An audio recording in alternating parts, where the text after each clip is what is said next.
وصلی اللہ علی نور کزو شد نور ہا پیدا زمین از ہو. نحمده ونصلي ونسلم على رسوله الكريم وعلى آله وصحبه أجمعين أما بعد. أعوذ بالله من الشيطان الرجيم. بسم الله الرحمن الرحيم. ناظرین و سامعین السلام علیکم ورحمۃ اللہ وبرکاتہ. معجز میرے پیارے نبی صلی اللہ علیہ وآلہ وسلم کے ذکر ہو رہا ہے سفر ہجرت کا. میرے پیارے نبی پاک صلی اللہ علیہ وآلہ وسلم نے ظاہری طور پر دنیا میں جتنا وقت گزارا ان میں کچھ اسفار، سفر کی جمع اسفار کا خاص بیان ہوتا ہے. سفر معراج، سفر طائف اور پھر سفر ہجرت. یہ سفر ہجرت اسلامی سلطنت کے آغاز کے لیے. واقعات میں نے کچھ آپ کو سنائے. ایک اور خاص واقعہ معجزہ میرے نبی پاک صلی اللہ علیہ وآلہ وسلم کا. حضرت حزام بن ہشام رضی اللہ عنہ فرماتے ہیں کہ رسول پاک صلی اللہ علیہ وآلہ وسلم جب مکہ مکرمہ سے ہجرت فرما کر مدینہ منورہ تشریف لے جا رہے تھے تو حضرت ابو بکر الصدیق رضی اللہ تعالیٰ عنہ، ان کے غلام عامر بن فہیرہ رضی اللہ عنہ اور عبداللہ بن اریقت مکہ مکرمہ سے مدینہ منورہ ہجرت کے لیے روانہ ہوئے. یہ واپس میں آ کے راستے میں ملے تھے. ایک خاتون تھی جس کا نام تھا ام معبد. عاتقہ اس کا نام تھا، بنت خالد خزاعیہ، کنیت ام معبد. اس کا ایک خیمہ تھا راستے میں اور اس کے پاس کبھی کبھی کوئی چیز ہوتی تھی جس سے سفر کرنے والے دودھ لے لیا بکریوں کا، کوئی چنے وغیرہ اس طرح کی خشک چیزیں کبھی اس کے پاس کھانے پینے کو مل جاتی تھی. یہ ایک سن رسیدہ، جس کو ہمارے ہاں بڑی عمر کی کہتے ہیں، باوقار عورت تھی اور خیمہ کے باہر بیٹھی رہتی، مسافروں کے لیے خاطر تواضع جو اس کے پاس ہوتا اس سے وہ کرتی. حضرت ابو بکر اس خاتون کے پاس گئے اور دریافت کیا کہ گوشت، کھجوریں، کوئی چیز تیرے پاس ہے؟ اس نے کہا کہ یہ علاقہ کچھ عرصے سے خشک سالی، جس کو ہم قحط یا ڈراؤٹ کہتے ہیں انگلش میں، اس کا شکار ہے، اس لیے میرے پاس اس وقت کچھ نہیں، اور جو چند بکریاں ہیں جن کا میں دودھ تھوڑا بہت تمہیں پیش کر سکتی وہ میرا شوہر لے کر گیا ہوا ہے. اتفاق سے اس وقت وہ بھی نہیں ہے. یہ ایک بکری ہے میرے پاس مگر یہ دودھ دینے کے قابل نہیں ہے، اس کا دودھ نہیں ہو سکتا. حضرت ابو بکر نے آ کر یہ ساری بات رسول اللہ صلی اللہ علیہ وآلہ وسلم کو بتائی. میرے آقا کریم اس خاتون کے پاس اس کے خیمے میں چل کر آئے. کیا یہ بکری شیردار ہے، دودھ دے سکتی ہے؟ اس نے کہا کہ یہ دودھ دینے کے قابل نہیں ہے. آپ نے فرمایا تم مجھے اجازت دیتی ہو کہ میں اس کا دودھ دوہ لوں؟ اس خاتون کی نظر میرے آقا، میرے پیارے رسول صلی اللہ علیہ وسلم کے چہرے پر ہے. کوئی شخص اتنا خوبصورت بھی ہو سکتا ہے؟ اس نے میرے آقا کریم صلی اللہ علیہ وآلہ وسلم کو جس محبت سے دیکھا، دیکھتی رہ گئی. اس نے کہا میں نے آپ کو بتایا یہ بکری دودھ دینے کے قابل نہیں ہے، اگر ہو سکتا تو ہم بھی اس کا دودھ لیتے، لیکن یہ اس قابل ہی نہیں ہے۔ فرمایا تم اجازت دے دو تو میں دودھ دوہ لیتا ہوں۔ اس نے کہا اگر آپ سمجھتے ہیں کہ اس سے آپ کو دودھ مل سکتا ہے تو مجھے کوئی اعتراض نہیں۔ میرے آقا کریم صلی اللہ علیہ وسلم اس بکری کے قریب آتے ہیں، اس کی پشت پر ہاتھ پھیرتے ہیں، بکری اپنی ٹانگیں کھول دیتی ہے اور حضور صلی اللہ علیہ وسلم دودھ نکالتے ہیں۔ اس خاتون کے پاس جتنے برتن ہیں وہ بھرتے چلے جا رہے ہیں، دودھ ختم نہیں ہو رہا۔ وہ خاتون حیران، کون ہے یہ شخص، کیسا ہے یہ شخص؟ حضور صلی اللہ علیہ وسلم نے اتنا دودھ اس کے پاس جمع کر دیا کہ پوری جیسے ایک گروپ ہو، کوئی کاروان ہو، کوئی ہجوم پی لے اتنا۔ حضور صلی اللہ علیہ وسلم دودھ نکالتے جا رہے ہیں، جھاگ والا دودھ تازہ تازہ، اس کو خاتون کو پلایا، حضرت ابو بکر کو جو ساتھ دوسرے ہیں ان کو پلایا، پھر حضور صلی اللہ علیہ وسلم نے خود بھی نوش فرمایا۔ دوبارہ آپ نے اس بکری کا دودھ دوہا اور جتنے برتن تھے وہ جو تھوڑا بہت پی لیا تھا وہ بھی دوبارہ بھر دیے اور ام معبد کے پاس چھوڑ دیا۔ اس خاتون کے نظروں میں میرے آقا صلی اللہ علیہ وسلم کا چہرہ سمایا ہوا تھا، اور پھر وہ یہ منظر کہ یہ بکری جو دودھ دینے کے قابل نہیں، جس سے ایک قطرہ دودھ نہیں لیا جا سکتا تھا، وہ اس قابل ہی نہیں تھی، اس سے اتنا دودھ لیا ہے۔ حضور صلی اللہ علیہ وسلم تشریف لے گئے۔ کچھ دیر کے بعد ابو معبد اس کا شوہر آ گیا۔ اس کے پاس جو بکریاں تھیں وہ بھی بڑی کمزور لاغر سی، کیونکہ چارہ ہو تو وہ کچھ کھائیں، کہاں سے چارہ گما کے لے آیا تھا وہ۔ جب اس کی نظر اپنے خیمے میں پڑے برتنوں پر پڑی کہ سب دودھ سے بھرے ہوئے ہیں، کہنے لگا ام معبد یہ دودھ کہاں سے آیا ہے؟ ہمارے پاس تو کوئی شیردار جانور نہیں کہ جس سے دودھ دوہا جا سکے۔ اس نے کہا، ام معبد نے، بخدا اور تو کوئی بات نہیں، صرف یہ ہوئی ہے کہ ہمارے پاس ایک مبارک آیا تھا، اس نے بغیر نام پوچھے اس اپنے ہی ذہن سے نبی پاک صلی اللہ علیہ وآلہ وسلم کا یہ نام رکھ لیا تھا، مبارک۔ آئیے میں آپ کو سناؤں اس نے میرے نبی پاک صلی اللہ علیہ وسلم کا بیان کیسے کیا۔ کہ ہمارے پاس ایک مبارک آیا تھا، یہ سب اسی کے دم قدم کی برکت ہے۔ ابو معبد نے کہا تم نے ان کو دیکھا، ذرا ان کے بارے میں بیان تو کرو۔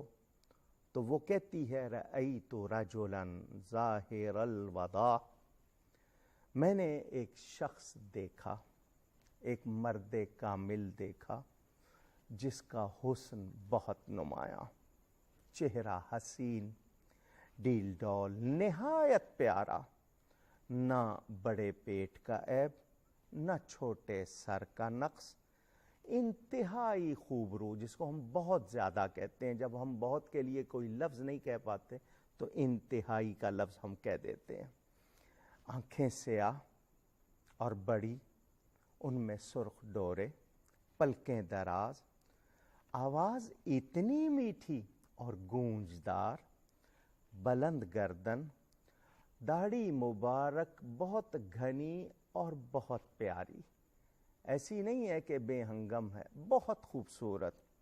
ان کے ابرو خمیدہ اور درمیان سے پیوستہ، وہ خاموش رہتے تو بڑے باوقار، بولتے تو پربہار، سب سے بڑھ کر باجمال، قد و قامت، رنگ و رنگ، ان کی رنگت، نین نقش بہت پیارے، دور سے دیکھو، پہلو سے دیکھو، کسی اور سے دیکھو، وہ حسین ہی حسین ہے، شیریں زباں، گفتگو صاف، واضح، فضول نہیں بولتے، کوئی لفظ ہلکا نہیں کہتے، ہاں بولتے ہیں تو لگتا ہے منہ سے موتی جھڑ رہے ہیں۔ ان کا قد بہت پیارا، آنکھوں میں ان کے کیسی کشش ہے، کیسے پیار ہے، ہنستے ہیں تو دانتوں سے نور نکلتا ہے، اور بڑا عالی منظر، بہت پیارے، قابل رشک اور قابل احترام۔ یعنی وہ گم تھی اس جمال میں، اور پھر اس نے مبارک کا لفظ تجویز کیا، برکت والے، اتنے پیارے، میں نے کبھی سوچا نہیں کہ انسان اتنا بھی خوبصورت ہو سکتا ہے، اتنا بھی پیارا ہو سکتا ہے۔ یہ اوصاف سن رہا تھا ابو معبد اپنی بیوی سے کہ اس نے ایک جھلک دیکھی ہے نبی صلی اللہ علیہ وآلہ وسلم کی، اور دیکھو کس طرح پیارا بیان کر رہی ہے۔ اس نے کہا میں خدا کی قسم کھا کے کہہ سکتا ہوں تم نے یہ جو اوصاف خوبیاں جو بتائی ہیں یہ اسی قریشی شخص کی ہے جس کا بہت چرچا ہو رہا ہے۔ مکہ مکرمہ میں کسی نے اس کے بارے میں یہ بتایا کہ وہاں ایک نبی آیا ہے، اور اس کی بہت سی باتیں سنائیں۔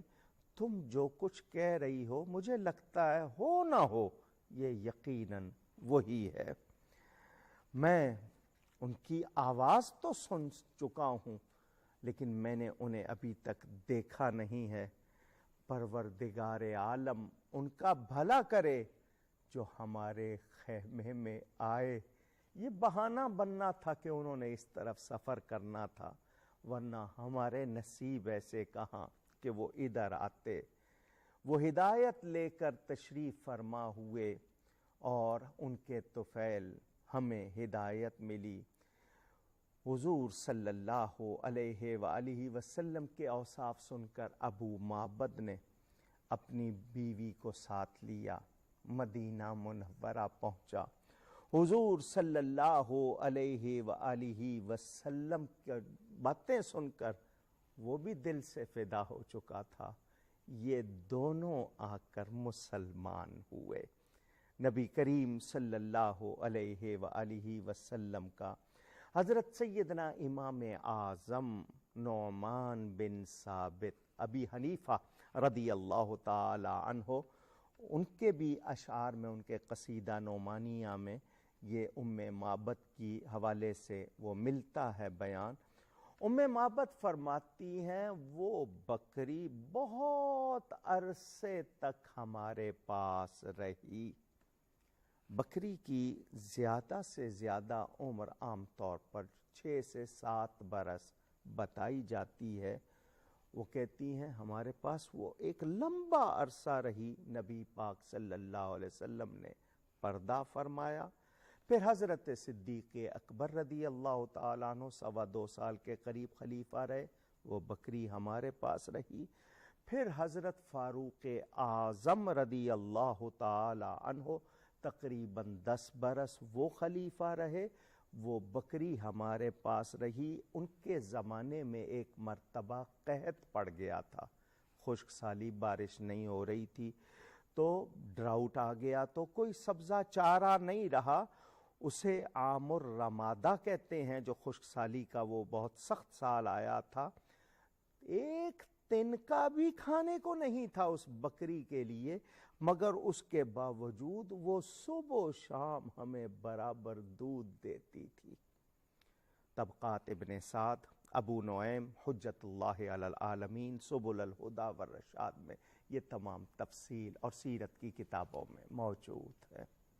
نبی کریم صلی اللہ علیہ وسلم کا معجزہ، برکات، اثرات، اور پھر اس سے آگے پھیلنے والا سلسلہ اندازہ کیا جائے۔ یہ اس طرح کے 1-2 واقعات اور بھی کتابوں میں ہیں، آئیے ان میں سے ایک آدھ آپ کو اور سناؤں۔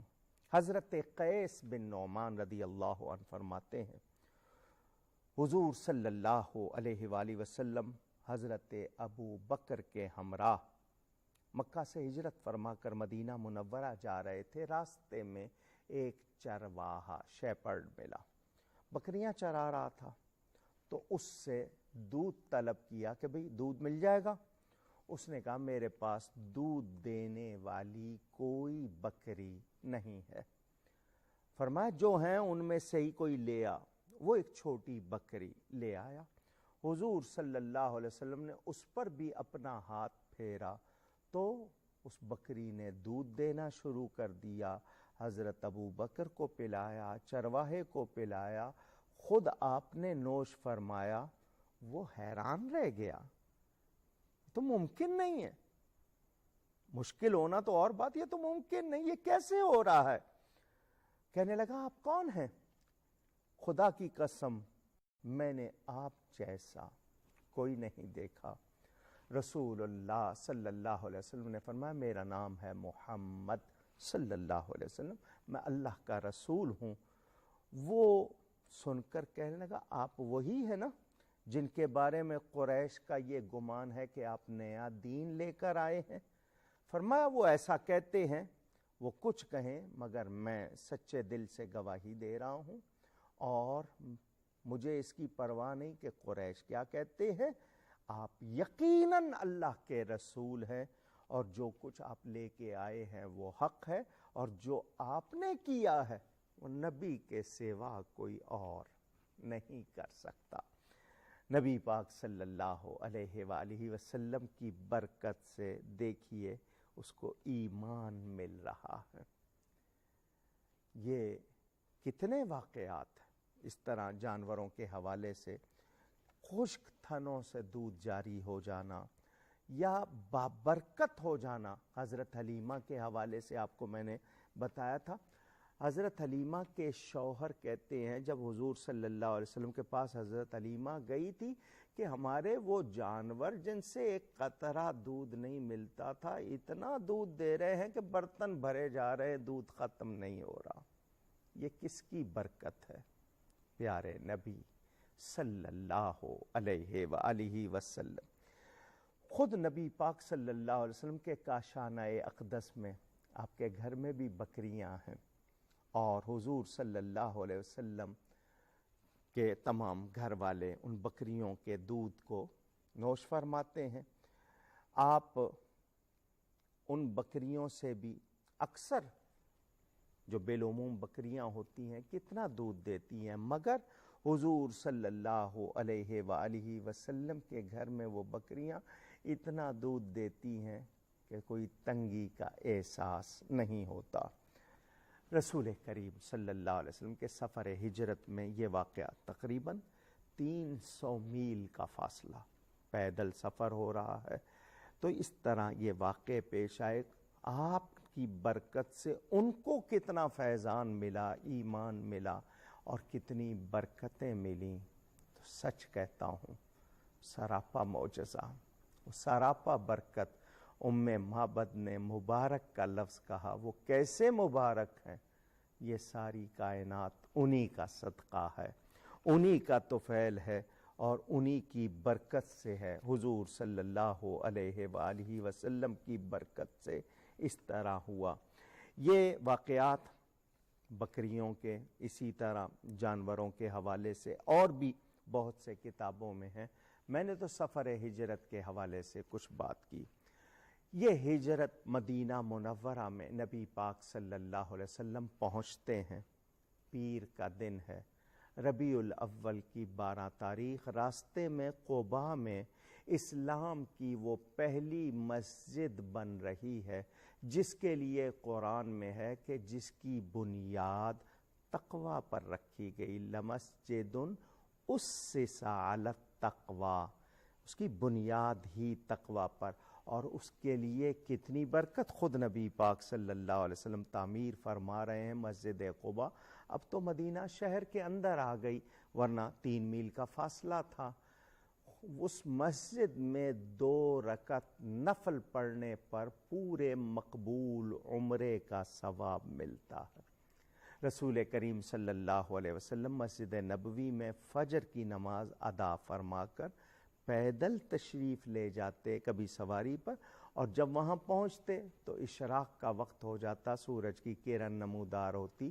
تو اشراق اب بھی اکثر زائرین ایسا کرتے ہیں. حضور صلی اللہ علیہ وسلم مدینہ منورہ میں آ رہے ہیں۔ حضرت عبداللہ بن سلام یہودیوں کے بہت بڑے عالم مدینہ منورہ میں موجود ہیں۔ شور سنا آمد رسول صلی اللہ علیہ وسلم کا، فرماتے ہیں میں اپنے گھر سے نکلا کہ آسمانی کتابوں میں ان کی نشانیاں پڑی ہوئی ہیں، چلوں چل کر انہیں دیکھوں، اگر وہ نشانیاں نظر آ گئیں تو میں کلمہ پڑھ کر مسلمان ہو جاؤں گا۔ وہ کہتے ہیں دور سے رسول اللہ صلی اللہ علیہ وسلم کے چہرے پر نظر پڑی، آپ اونٹنی پر سوار تھے، میرے منہ سے بے ساختہ نکلا لیس بوجہ الکذاب، یہ جھوٹے کا چہرہ نہیں ہو سکتا۔ میرے آقا کریم صلی اللہ علیہ وسلم کا حسن و جمال ام معبد نے بیان کیا۔ آج ہم بہت سوچتے ہیں کہ ہم کسی کے بارے میں اپنے طور پر پورا بیان کر سکیں۔ میرے رب تعالیٰ نے اپنے نبی صلی اللہ علیہ وسلم کی تصویر نہیں بنائی۔ شیطان جو تمام لوگوں کی شکلیں بنا لیتا ہے، اسے اتنی جرأت نہیں کہ نبی پاک صلی اللہ علیہ وسلم کی شکل بنا سکے۔ اس کو ہم جان ہی نہیں سکتے، اس حسن کو لفظوں میں بیان ہی نہیں کر سکتے۔ وہ رب کے جلوے، وہ حسن بے مثال میرے پیارے نبی پاک صلی اللہ علیہ وسلم کا، جن کی ہر ادا معجزہ، جن کی ہر بات معجزہ، جن کی ذات سراپا معجزہ۔ معجزوں کا بیان جاری ہے، آپ سن رہے ہیں۔ اللہ کرے کہ ہمیں ان سے اور زیادہ محبت ہو جائے اور ہم ان پر اور زیادہ درود و سلام بھیجیں۔ گفتگو میں مجھ سے کہیں کوئی غلطی ہوئی ہو، اللہ کی بارگاہ میں توبہ کرتا ہوں۔ آئندہ نشست میں ملاقات ہوگی۔ والسلام علیکم ورحمۃ اللہ وبرکاتہ۔